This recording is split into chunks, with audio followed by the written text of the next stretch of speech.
नमस्कार बालमित्रांनो, बघा आपल्या माय इंग्लिश बुक 3 ह्या आपल्या इंग्रजीच्या पाठ्यपुस्तकात आपण 2 ते 3 कविता आतापर्यंत शिकलेलो आहोत. म्हणजे पहिली प्ले टाईम, दुसरी सोलोमन ग्रंडी आणि आता आपण आणखीन एक कविता बघणार आहोत. कवितेचे नाव आपल्याला दिलेले आहे कॅन यू. कॅन म्हणजे करू शकणे, यू म्हणजे तू. हे आपण बघितलेलं आहे. कॅन यू आणि प्रश्नचिन्ह आहे म्हणजे तू करू शकतोस का, असा याचा अर्थ. आणि listen, repeat and sing with action. ऐका, माझ्या बरोबर म्हणा आणि हावभावासह हे गाणे म्हणा. आता आपण ही कविता आधी समजून घेणार आहोत. जायचं पुढे? ओके. बघा, listen, repeat and sing with action हे तुमच्या पाठ्यपुस्तकाचंच पान आहे, युनिट 2. मी आधी कविता वाचते, तुम्ही आधी लक्षपूर्वक त्या शब्दांकडे बघा आणि ऐका.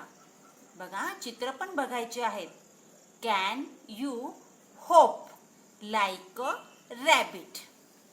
पुन्हा वाचते मी. Can you hop like a rabbit. Can you jump like a frog. Can you jump like a frog. Can you fly like a bird? Can you fly like a bird?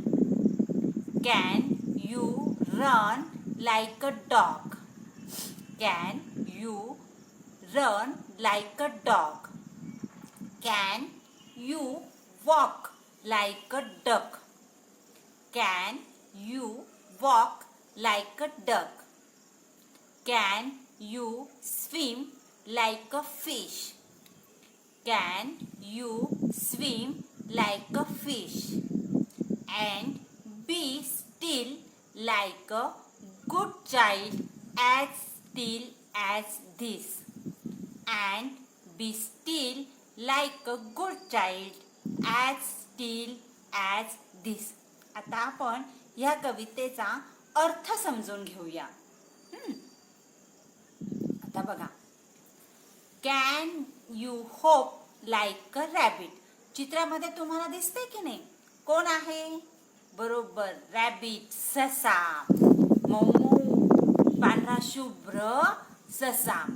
तो होप, होप म्हणजे टुनटुन उड्या मारणे. Like म्हणजे जसे. मग rabbit म्हणजे ससा जशा उड्या मारतो तसा तू मारू शकतोस का, असं विचारलेलं आहे. बघा, can you hop like a rabbit म्हणजे तू सशासारख्या उड्या मारू शकतोस का टुनटुन. आता पुढे बघूया. खालच्या चित्रात कसलं चित्र आहे? बेडकाचं.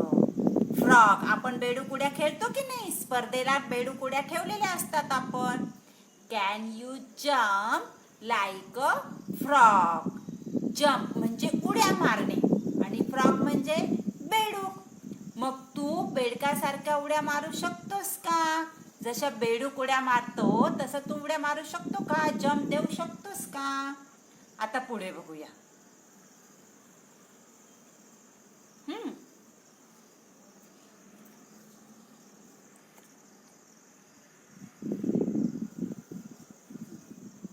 Can you fly like a bird? Can you fly like a bird? कोण दिसतंय चित्रात? पक्षी. हो की नाही? पक्षालाच इंग्रजी शब्द आहे बर्ड. बर्ड म्हणजे पक्षी. फ्लाय म्हणजे उडणे. मग तू पक्षासारखा, जसा पक्षी उडतो तसा हवेत उडू शकतोस का? पुढे बघा, खालच्या चित्रात कोण दिसतंय? बरोबर, कुत्रा. कुत्र्याला इंग्रजीत तुम्हाला शब्द माहिती आहे तसा, डॉग. मग can you run like a dog म्हणजे जसा कुत्रा पळतो तसं तू पळू शकतोस का?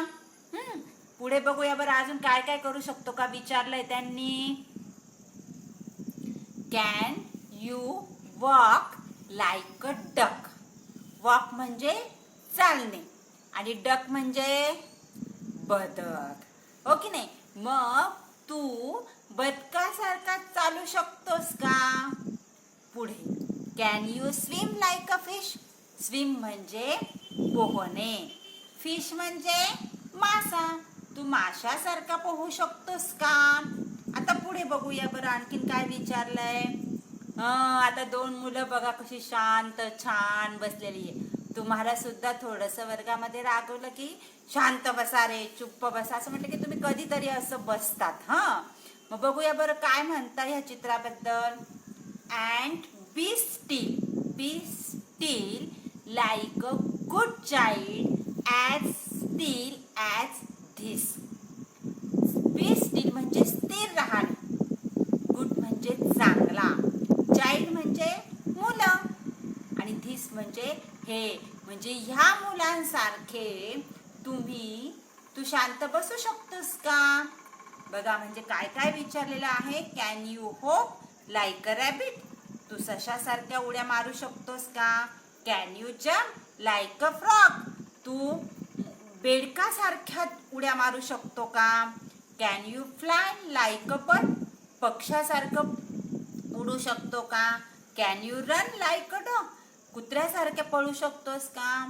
Can you walk like a duck? तू कोणासारखा बदकासारखा चालू शकतो का? Can you swim like a fish? माशासारखा पोहू शकतो का? आणि शेवटी विचारलेला आहे की जी जशी चांगली मुलं छान स्थिर गप्प बसतात तसा तू बसू शकतोस का? हो की नाही? मग अशा प्रकारे यामध्ये तुम्ही काय काय करू शकता. म्हणजे आम्ही लहान मुलं अशी शांत बसू शकतो, तशा प्रकारे तुम्ही बसू शकता का असंच विचारायचं आहे. हो की नाही? मग अशा प्रकारची ही एक सुंदर तुमच्या लहान मुलांची कविता आहे. आता तुम्हाला कविता थोडी समजलेली नक्कीच असेल. ही कविता आपल्याला पाठ देखील करायची आहे. करणार ना पाठ? Okay, bye bye.